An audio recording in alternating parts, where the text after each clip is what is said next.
इंसान और हैवान के मुश्तरका डीएनए से एक तीसरी मखलूक तैयार थी। क्लाइव और एल्सिया अपनी खुफिया लेबोरेटरी में उसका पहला मुशाहिदा कर रहे थे। क्लाइव उस अजीबोगरीब मखलूक को मार देना चाहता है, जबकि एल्सिया उसे जिंदा रखने पर कायल कर लेती है। खातिन हज़रात, यहीं से फिल्म सप्लाई की असल कहानी शुरू होती है। ये एक मुकम्मल genetic modification science fiction story है। इसकी पूरी कहानी में क्या कुछ होता है, उसकी दिलचस्प दास्तान आप इस वीडियो में जानेंगे। दोस्तों, मेरा नाम है वलीद अहमद और आप देख रहे हैं यूट्यूब की दुनिया का एक मुफीद चैनल उर्दू वॉइस। चलो तो फिर वीडियो को अब आगाज़ करते हैं। दोस्तों, फिल्म सप्लाईज की कहानी शुरू होती है दो अजीबोगरीब तख्लीकारों से, एल्सिया और क्लाइव। यह फिल्म के दरमियान की डार है। ये दोनों जेनेटिक मॉडिफिकेशन साइंटिस्ट हैं। ये मुख्तलिफ जानदारों के जीन्स मैच करके नया जानदार पैदा करते हैं और उनके प्रोटीन से जानवरों की बीमारियों के खिलाफ ज़बरदस्त दवाइयाँ तैयार करते हैं। दोस्तों, याद रहे कि क्लाइव और एल्सिया दोनों मियाँ बीवी भी हैं और जेनेटिक रिसर्च इन दोनों की फील्ड भी है और दोनों मशहूर दवा साज कंपनी नेड में काम करते हैं। दोस्तों, कहानी असल ट्रैक पर उस वक्त आती है जब वो दो की बजाय यानी दोस्त डीएनए के बजाय कई डीएनए को मिलाकर जिंदगी की एक नई नस्ल को ईजाद कर डालते हैं। बिलाशुबा ये एक अजीम कारनामा होता है, क्योंकि नई आज़ाद होने वाली नस्ल में कई जानवरों के प्रोटीन मौजूद थे। यूँ एक अरसे तक मज़ीद किसी डीएनए एक्सपेरिमेंट की ज़रूरत बाकी नहीं रहती। दोस्तों, क्लाइव और एल्सिया कंपनी की बॉस से मिलते हैं और अपनी इस ईजाद पर डाल वसूल करने के बाद इंसान और जानवरों के डीएनए को मैच करके एक नई तख्लीक करने की इजाज़त मांगते हैं। दोस्तों, कंपनी की बॉस उन्हें यह कहकर मना कर देती है, हमें इस वक्त एक्सपेरिमेंट की नहीं बल्कि मुनाफे की ज़रूरत है, क्योंकि मेडिसिन कंपनी नेड बहुत ज़्यादा खसारे में जा रही है और अब तुम ही इसे नई दवाइयाँ तैयार करके बचा सकते हो। हम तुम्हें अगले नए 5 साल तक किसी किस्म के नए तजुर्बे की इजाज़त नहीं देंगे।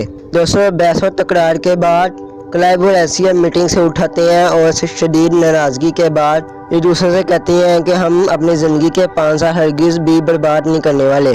दोस्तों, फिल्म की कहानी यहाँ से एक नए दिलचस्प दौर में दाखिल हो जाती है। यहाँ से उम्मीदों, मोहब्बतों और अंतक कोशिशों के बाद कामयाबियों को दुनिया से छुपाने का अनोखा सफ़र शुरू किया जाता है। दोस्तों, क्लाइव और एल्सिया राज की तरीक़ियों में दुनिया से ओझल अपनी तजुर्बा गाँव में इंसान और हैवान के दरमियान एक किसी मखलूक ईजाद करने के लिए बिल्कुल तैयार हो जाते हैं। ये सारा मंसूबा खुफिया होता है, बिल्कुल खुफिया। वो मछलियों, बिच्छुओं, पट्टों, बिल्लियों, दरख्तों, परिंदों और इंसानों के डीएनए को मैच करके एक अलग डीएनए की कोशिश शुरू कर देती है, लेकिन उन्हें इस मिशन में मुसलसल कई दिनों तक नाकामी का सामना करना पड़ता है, क्योंकि हर डीएनए में जीन्स की तादाद और साखत बिल्कुल अलग होती है। जब तक दो जानदारों के जीन्स जिप की तरह एक दूसरे में मैच ना कर दिए जाएं, तो तीसरा वजूद पैदा ही नहीं हो सकता। दोस्तों, कई दिन तक जानवरों को और इंसान के दरमियान डीएनए को मैच करने की कोशिश की जाती है। याद रहे, ये सारा काम मुकम्मल तौर पर गैर कानूनी होता है। क्लाइव और एल्सिया खौफ और पकड़े जाने के डर से अपने इस अनोखे मिशन में जुटे रहते हैं और आखिर एक रात तमाम जानवरों इंसानों का डीएनए मैच कर जाता है। बिलाशुबा ये बहुत ही जज्बाती लम्हात होते हैं और अब सवाल यह था कि पैदा क्या होगा, वो जानदार कैसा होगा। दुनिया की नहाओं से बहुत दूर वो सच में एक तहरीक रकम करने जा रहे हैं। कहानी यहाँ से मज़ीद सनसनीखेज हो जाती है। दोस्तों, क्लाइव और एल्सिया की लेबोरेटरी पर अगर हम रोशनी डालें तो उसमें हमें एक तरफ एक डीएनए को हासिल करने के आलात और दूसरी तरफ मैच करने के लिए कंप्यूटर रखे गए थे, जो डीएनए के नंबर्स को मैच करने में उनकी साखत को मैच करते हैं और उन्हें एक अलग डीएनए में तब्दील कर देते हैं, जबकि एक अलग कमरे में मशीनी कोक ना फिर यूँ कहें बच्चेदानी मौजूद होती है, जहाँ पर मसनूई तरीके से जानदार पैदा किए जाते हैं। दोस्तों, क्लाइव और एल्सिया उस नए डीएनए को उस मशीनी कोक में रखते हैं, जहाँ पर उसको 9 माह में एक बच्चा तैयार करना होता है। लेकिन कहानी उस वक्त मजीद दिलचस्प हो जाती है जब अगले इन कोक के कंप्यूटर्स बच्चा रेडी होने का सिग्नल देते हैं। क्लाइव और एल्सिया भागम भाग उस कोक तक पहुँचते हैं तो उनकी हैरत की इंतहा नहीं आती कि बच्चा जन्म लेने के लिए बिल्कुल तैयार था।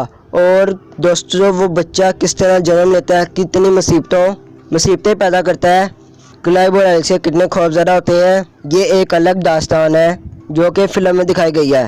खैर, तो बच्चा पैदा हो जाता है। अब क्लाइव और एल्सिया को एक तरफ पकड़े जाने का खौफ होता है, तो दूसरी तरफ जो कुछ पैदा हुआ था اس کی حرکتوں کا خوف طاری تھا۔ بچے کو ماسک کور سے لگانے کی ضرورت پیش ہی نہیں آتی، وہ خود ہی نکل کر ٹوکروں کے پیچھے چھپ جاتا ہے۔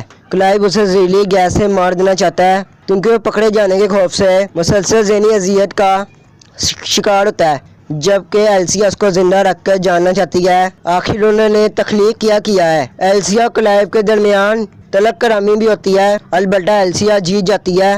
یوں ہی عجیب و غریب مخلوق کی خفیہ پرورش کا سلسلہ شروع ہوتا ہے۔ اب یہاں سے کہانی میں جذباتی اور محبت اور میلے جلے جذبات شروع ہوتے ہیں۔ وہ عجیب و غریب مخلوق انسان اور جانوروں کا مکسچر ہوتی ہے۔ اب پورے فلم میں اس کے جو فنکشن دھیرے دھیرے کھولے گئے ہیں وہ کچھ اس طرح کے ہیں کہ وہ مخلوق کچھ اوپر سے انسان، نیچے سے چمگادڑ، نہ پھر بندر جیسی ہوتی ہے۔ وہ انسانوں کی طرح چیزوں کو سیکھتی ہے اور سمجھتی ہے۔ اس کی دم بچھو کی دم جیسی زہریلی ہوتی ہے، جبکہ اس کے پھیپھڑے ڈبل فنکشنل ہوتے ہیں، یعنی بیک واکر میں مچھلی کے پھیپھڑے بھی ہوتے ہیں اور انسان کے پھیپھڑے بھی، اور اس کے اندر مچھلی کی طرح آکسیجن سیور تھیلیاں بھی ہوتی ہیں۔ وہ بیڑی کی طرح گوشت کھانا پسند کرتی ہے، جبکہ اڑنے کے لیے اس کے بعد پر بھی ہوتے ہیں۔ اس کے علاوہ وہ جسم کے کٹے ہوئے حصوں کو چھپکلی کی طرح دوبارہ اگا بھی سکتی ہے۔ دوستو، ایلسیا اس مادہ مخلوق کا نام ڈرین رکھتی ہے کیونکہ ایلسیا کے ہاں کوئی بچہ نہیں ہوتا، اسی لیے وہ ایک ماں کی طرح اس مادہ مخلوق کو پالتی ہے، اس کو لفظوں اور رویوں کی پہچان کراتی ہے، اسے گڑیوں سے کھیلنا سکھاتی ہے۔ ڈرین بھی ایک بچے کی طرح ایلسیا سے محبت کرتی ہے۔ یوں ایک فرد بن کر کلائیو اور ایلسیا کے ساتھ کلائیو فلم میں بہت زیادہ نرم سا لگتا ہے۔ اسے لگتا ہے کہ انسانی نسل کو بڑھانے کے لیے کہ کسی کی وقت اس کا فیوچر تاریک ہو سکتا ہے، کسی وقت جیل کی سوراخیں اس کا مقدر بن سکتی ہیں۔ دوستو، اب کہانی میں کئی چھوٹے بڑے موڑ آتے ہیں۔ مثلاً کلائیو کا بھائی ڈرین کو دیکھ لیتا ہے، اسی طرح سے میڈیسن بنانے والی کمپنی کے لوگ کلائیو اور ایلسیا کے کام میں عدم دلچسپی کچھ شک کرنے لگتے ہیں۔ اسی طرح سے کلائیو اور ایلسیا شہر سے نکل کر ڈرین کو، مطلب کہ اسی مخلوق کو، جنگل کے ساتھ اپنے پرانے فارم ہاؤس میں لے جاتے ہیں۔ اب دوسری طرف ڈرین بھی پوری طرح جوان ہو جاتی ہے۔ دوستو، ڈرین کی جسمانی تبدیلیاں بھی عام انسانوں جیسی نہیں ہوتی۔ جس طرح سے وہ تیزی سے پیدا ہوتی ہے، بالکل اسی تیزی سے اس کا قد بڑھتا ہے۔ صرف 2 ماہ میں وہ مکمل طور پر جوان ہو جاتی ہے۔ اس کے مزاج میں بھی تیزی سے چینج آتے ہیں، تبدیلیاں آتی ہیں۔ وہ انسانوں کی طرح رویوں کو سمجھتی ہے، وہ پینٹنگز بناتی ہے، وہ ڈانس سیکھتی ہے، میک اپ میں اس کی خاص دلچسپی ہوتی ہے، تو دوسری طرف وہ چمگادڑ اور بندوں کی طرح چھت سے لٹک جاتی ہے، پانی کے ٹائم میں سوتی ہے اور اپنے دم کے زہر کو دوا کے لیے استعمال کرتی ہے۔ دوستو، ڈرین جوان ہو چکی ہے اور جنگل کے ساتھ اس خفیہ فارم ہاؤس میں رہتی ہے جو ایلسیا کے دادا کو ہوتا ہے۔ ڈرین جوانی کے دہلیز پر پاؤں رکھتے ہی کچھ عجیب جذبات کو محسوس کرتی ہے، وہ اس سے کوئی نام نہیں دے سکتی۔ وہ کلائیو کو بھی عجب پیاسی نظروں سے دیکھتی ہے، کلائیو بھی اس کی طرف مائل ہونے لگتا ہے۔ وہ ایلسیا جس نے اس کو ماں کی طرح پالا ہوتا ہے، اسے کلائیو کے پاس دیکھ کر یعنی اس کے شوہر کے پاس دیکھ کر وہ بہت برا محسوس کرتی ہے۔ یوں وہ ایک دفعہ ایلسیا کو اپنے زہر سے مارنے کی کوشش بھی کرتی ہے، جبکہ ایلسیا اس کو قابو میں لا کر اس کی دم کاٹ دیتی ہے۔ دوستو، ایلسیا اور کلائیو نے انسان اور حیوان کے درمیان ایک تیسری جو مخلوق تیار کی تھی، تو پل پل بدلتا مزاج اب اس کے سامنے تھا۔ ڈرین ایک بگڑے ہوئے بچے کی طرح رہنے لگی تھی۔ ایک طرف وہ ایلسیا کے شوہر کلائیو پر نظر رکھے ہوئی تھی اور دوسری طرف وہ ایلسیا سے بھی سخت نفرت کرنے لگی تھی۔ پھر کہانی ایک نئے موڑ میں داخل ہو جاتی ہے۔ دوستو، ایلسیا اور کلائیو کی محمد میں زلزلے تب داخل ہوتے ہیں کہ جب کلین ایک دن اچانک کلائیو پر قبضہ جما کر اپنی فطری خواہش سے پوری کرتی ہے، اور یہ منظر اتفاق کر ایلسیا دیکھ لیتی ہے۔ یوں دونوں میاں بیوی کے درمیان انتہا درجے کی پھوٹ پڑ جاتی ہے اور آخر دونوں ہی اس نتیجے پہ پہنچتے ہیں آج تک ان کے بیچ کوئی بھی جھگڑا نہیں ہوا تھا، اب جو جھگڑا ہوا ہے اس کی وجہ ان کی اپنی تخلیق ڈرین ہے، جس کی ممانیوں بدلتا ہوا مزاج انہیں مزید کئی مصیبتوں میں ڈھکیل سکتا ہے۔ لہٰذا بہتر ہے کہ ڈرین کو موت کے گھاٹ اتار دیا جائے۔ دوستو، جب وہ صلح صفائی کے بعد جنگل والے گھر میں دوبارہ پہنچتے ہیں تو دیکھتے ہیں کہ ڈرین مر رہی ہے، کیونکہ اس کے سیل جس قدر تیزی سے بڑھ رہے تھے، ممکن بھی یہی تھا کہ اس کی موت بہت جلد ہو جائے گی۔ دوستو، ایک بار پھر سے جذباتی سا سین کریٹ ہوتا ہے۔ آخر تو ڈرین ان کی اولاد جیسی تھی اور اس نے کچھ لمحے ان کے ساتھ بتائے تھے۔ آخرکار ڈرین کی موت واقع ہو جاتی ہے۔ ایلسیا اور کلائیو اسے فارم ہاؤس کے بعد دفنا دیتے ہیں اور دفنا کر پلٹ ہی رہے ہوتے ہیں۔ دوستو، اب آپ سوچ رہے ہوں گے کہ شاید فلم ختم ہو گئی۔ ختم نہیں ہوئی جناب، ابھی وہ پلٹ ہی رہے ہوتے ہیں کہ کمپنی کا باس اپنے ملازموں کے ساتھ وہاں پہنچ جاتا ہے اور سخت لہجے میں کہتا ہے، میں اس مخلوق کو دیکھنا چاہتا ہوں जो तुमने चोरी छुपे ईजाद की है। देखो मियाँ, मुकरने की ज़रूरत नहीं है, हमें सब मालूम हो चुका है, इसलिए अब तुम हमें चुपचाप सब कुछ बता दो और दिखा दो, तो तुम्हारी हक में अब यही बेटर है। दोस्तों, कैल्सिया और क्लाइव उसे यकीन दिलाते हैं कि उन्होंने एक मखलूक ईजाद जरूर की थी, लेकिन अब वो मर चुकी है। नहीं यकीन तो जाड़ों के पीछे मट्ठी खोद कर देख लो।